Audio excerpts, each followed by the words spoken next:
Routine Network Maintenance Worksite Protection Plans.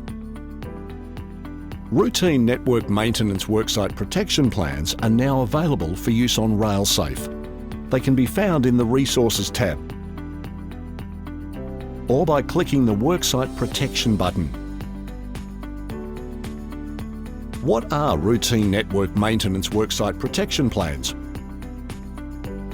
Routine Network Maintenance Worksite Protection Plans are a safe work instruction, or SWI, that can be used instead of a regular worksite protection plan.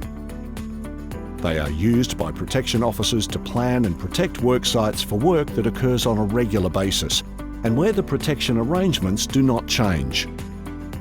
How to use Routine Network Maintenance Worksite Protection Plans. Protection officers must first validate that the document is correct for protecting their planned scope of work. Then perform the on-site safety assessment to make sure the protection arrangements do not need to change.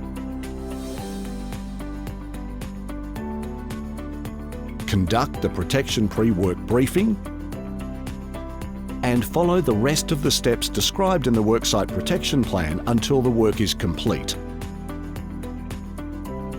If the on-site safety assessment determines that the protection arrangements need to change from the plan, then the Routine Network Maintenance Worksite Protection Plan must not be used to protect the worksite.